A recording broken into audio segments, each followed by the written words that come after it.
Friends, மணத்தக்காளிக்காய் தொக்கு செய்கிறதுக்கு தேவையான பொருட்கள்: மிளகாய் பொடி, மஞ்சள் பொடி, மல்லிப்பொடி, தேங்காய் எண்ணெய். தேங்காய் எண்ணெயை விட நல்லெண்ணெய் இருந்தால் இன்னும் டிஷ் வந்து சூப்பராக இருக்கும். ஒரு கைப்பிடி அளவு மணத்தக்காளிக்காய். இது கேரளாவில் மணத்தக்காளிக்காய்ன்னு தான் சொல்லுவாங்க. தமிழ்நாட்டில் சுக்குடிக்காய், மணித்தக்காளிக்காய்னெல்லாம் சொல்லுவாங்க. ஒரு எலுமிச்சை அளவு புளியை தண்ணியில் ஊற போட்டு வச்சுருக்கேன். 2 பெரிய வெங்காயத்தை பொடி பொடியாக நறுக்கி வச்சுருக்கேன். தாளிக்கிறதுக்கு கடுகு, வெந்தயம், அவ்வளோதான் ஃப்ரெண்ட்ஸ் வேணும். அடுப்பில் ஒரு ஃப்ரை பேனை வச்சுட்டு அதில் எண்ணெய் ஊற்றி கடுகு, வெந்தயம் தாளிச்சுக்கோங்க. தாளிச்சிட்டு நம்ம அரைச்சி வச்சுருக்கிற பெரிய வெங்காயத்தை போட்டுக்கோங்க. வெங்காயம் வதங்கிறதுக்கு நான் லைட்டாக பொடி உப்பு சேர்த்து வதக்கிக்கிறேன்.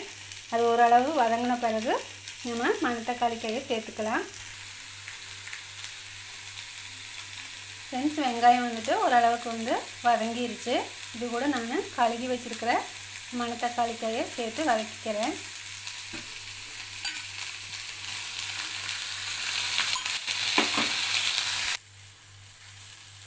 மணத்தக்காளிக்காய் வந்து வதங்கிருச்சு. அது பாருங்கள், நிறமெல்லாம் மாறி ஒரு மாதிரி லைட் மஞ்சள் கலர் ஆயிடுச்சு. இந்தளவுக்கு வதங்கினா போதும்.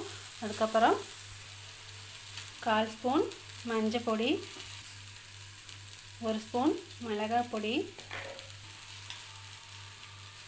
1/2 ஸ்பூன் மல்லிப்பொடி சேர்த்துக்கிறேன்.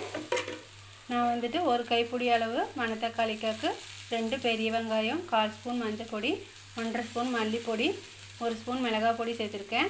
நீங்கள் நிறைய செய்கிறீங்கன்னா இதோட அளவு வந்து அதிகப்படுத்திக்கோங்க.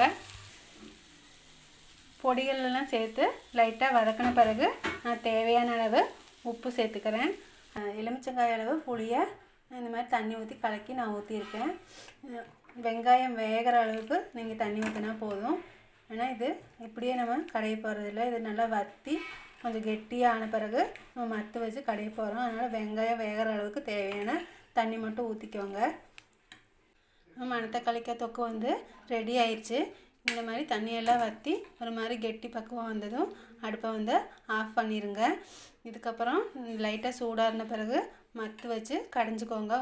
இந்த மாதிரி மத்து வச்சு லேசாக அமுத்தினாலே அது நல்லா கடைஞ்சிடும் ஃப்ரெண்ட்ஸ். உங்கள்கிட்ட மத்து இல்லைன்னா மிக்சியில் பல்ஸ் மோடில் ஒரு சுற்றிக்கோங்க.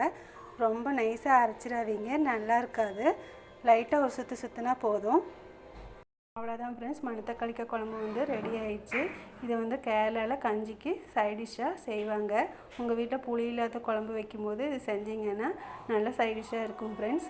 மணத்தக்காளிக்காய் கிடைக்கும்போது நீங்கள் செஞ்சு பாருங்கள். இந்த டிஷ் வந்து உங்களுக்கு பிடிச்சிருந்துச்சின்னா உங்கள் ஃப்ரெண்ட்ஸ்க்கு ஷேர் பண்ணுங்கள், சப்ஸ்கிரைப் பண்ணுங்கள் ஃப்ரெண்ட்ஸ்.